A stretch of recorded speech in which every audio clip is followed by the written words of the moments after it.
everyone, welcome to Mindology by Freebird. Today we are here to discuss something very interesting which we may all be aware of but still not enough informed about. We are talking about yoga today, and as we all know, yoga is a form of exercise that connects mind with body. So today we are lucky to have one of the very special friend of mine. She is a yoga therapist, yoga trainer, and Advaita Vedanta enthusiast, Medha Nainagli. And I would be very glad to introduce her in this platform so that she can share her views and opinion and understanding on yoga, how yoga is related to mental health. Namaste everybody, and hi Gargi, and thank you for having me here. So today, as Gargi mentioned, we will be talking about yoga in from the point of view of mental health. So yeah, let's start. Right. So Medha, as you are practicing yoga and you know that yoga plays such a beautiful role in a complete overall psychological well-being and kind of uplifts a person's overall health. Like, how can you explain like that? Like, how, like people in general way, how do they get to know? Like, what all are the facts that they need to understand? Like, how yoga can benefit? I mean, how they can benefit from yoga, so to say. Right. So I would like to begin my explanation with a quote from one of my teachers, Swami Vishnudevananda. He says, "Health is wealth, peace of mind is happiness, and yoga shows the way." Okay. And let's look at these statements. The first one says, health is wealth. And I think we all became so aware of this during the COVID pandemic situation. For the sake of health, we had countries shutting down, we had the stock market crashing, we had so many unprecedented things happening. And why? To protect this health. I think this situation is one of those remarkable times in history where we realized that our most coveted possession is actually our health. We were ready to sacrifice everything else for the sake of health, right? So health is wealth. Then he says, peace of mind is happiness. Now it's very interesting that anxiety and happiness cannot coexist in the mind together. An anxious person cannot be happy at the same time, right? The anxiety and happiness cannot coexist together. So, which means what? That you need peace of mind in order to be happy. Otherwise, happiness is like a faraway dream. It's not possible. Absolutely. So, how do we go about getting this health and as well as this peace of mind? And Swamiji answers in the same quote itself. He says, yoga shows the way. And now he also elaborates, and he talks about yoga using 5 points or 5 pillars. And I would like to go into some more detail about all of these 5 points and explain each of them properly. Please go ahead. Yeah. So the first point, he says, is proper exercise. So it's very interesting to note that he doesn't say exercise. Now we all exercise, we walk, we jog, swimming, so many things are there, we exercise. But he doesn't say exercise, he says proper exercise. Which means what? He refers to asana practice. And why? Why is there a distinction between physical exercise and asanas? It is because physical exercise aims only at the musculoskeletal system, whereas asana practice is aimed at the overall health of the body.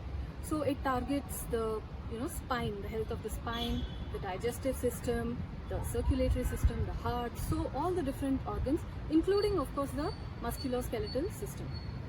One of the main things when it comes to mental health that asanas works on is the endocrine system. So the practice of asanas leads to hormone regulation. It brings the hormonal levels of the body to optimum levels. And we all know that hormones have a direct impact on the state of the mind. Hormonal imbalance causes mental instability or emotional instability. We all know that. Right. So practice of asanas indirectly, you can say, has this impact on mental health. And it's interesting, Swamiji gives an analogy of a car. He says, so a car is basically a vehicle, right, that takes you from point A to point B.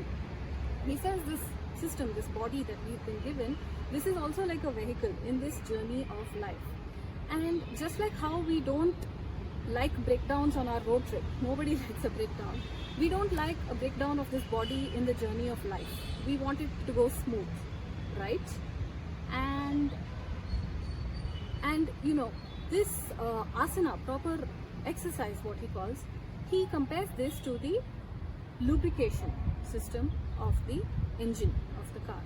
And he says this asana is something that lubricates the body and keeps it efficient, well, like a well-oiled engine, right? So this was the first point. Now we come to the second point. Second point he says is proper breathing.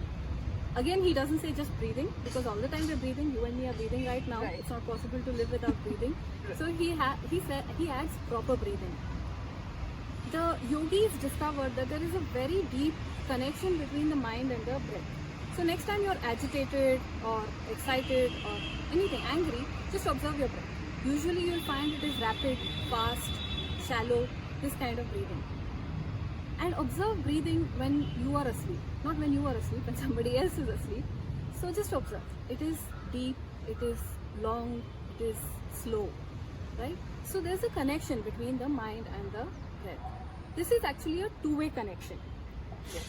So whatever happens in the mind affects the breath, and whatever you do to the breath also affects the mind. So the yogis devised the clever technique of pranayama in order to regulate this mental activity using the breath. Directly, if you tell your mind, hey, keep quiet for 10 seconds, not going to happen, That's right? not, yeah, that's not possible. So, but instead if you tell, okay, stop the breath for 10 seconds, it's much easier to do, and it can happen. So they use the breath to, you know, harness the mind, you can say. And when it comes to the car, he calls the breath as the battery of the car. The battery is the life-giving force of the car, right? So, you know, if the battery is dead, the car doesn't start, the windows don't operate, the headlights don't operate, nothing works. And in the body, this breath, this prana, what we call, it is what keeps you alive. It is a very life-giving force. Okay.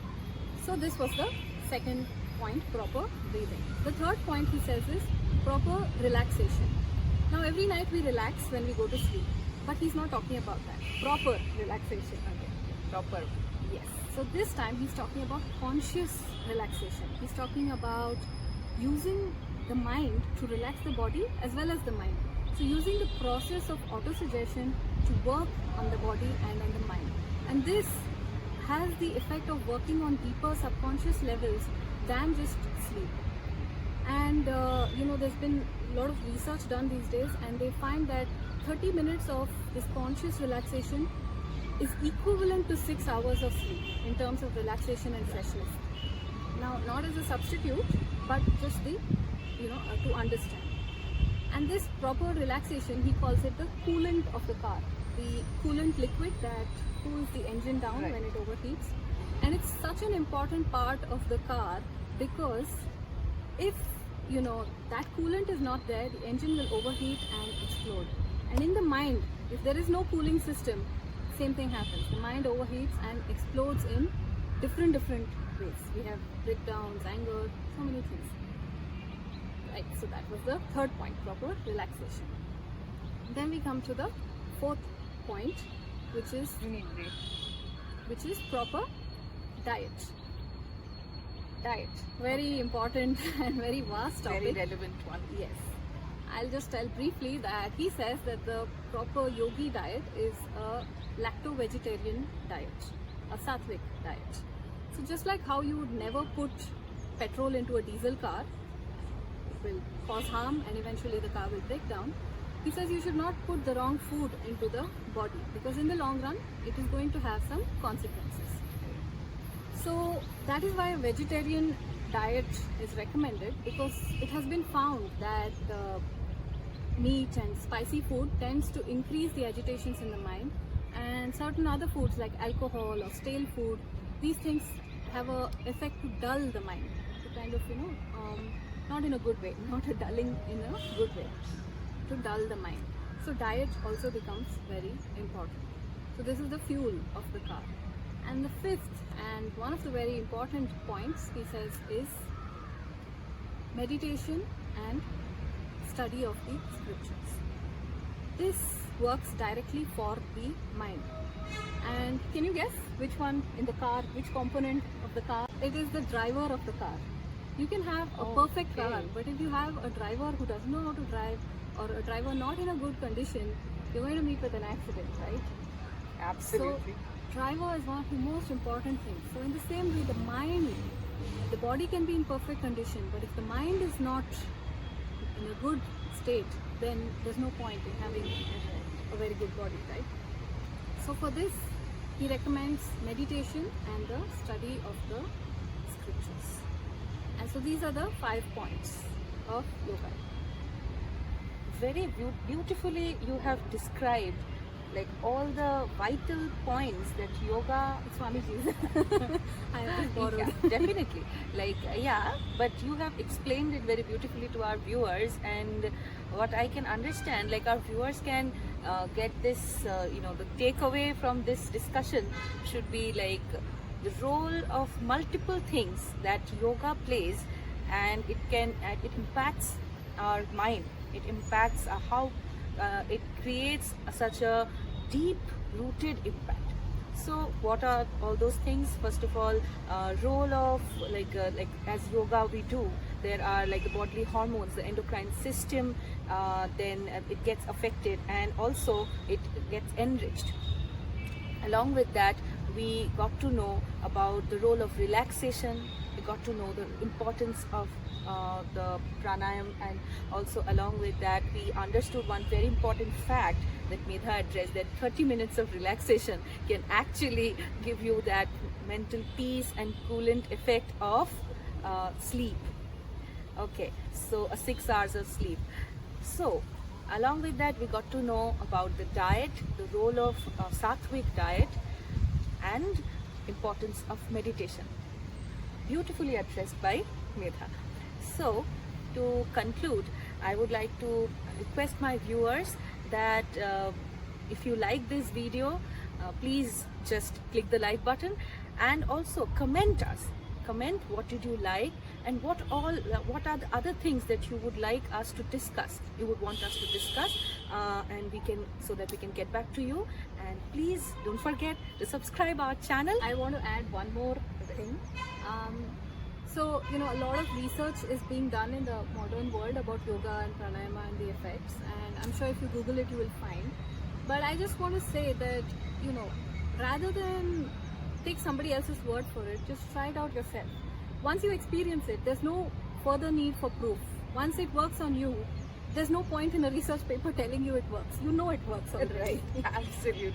So my suggestion and advice to everybody would be, first just work on yourself.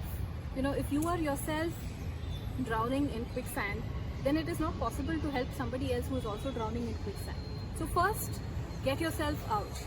Then you can help anybody and everybody, but the work begins here with you.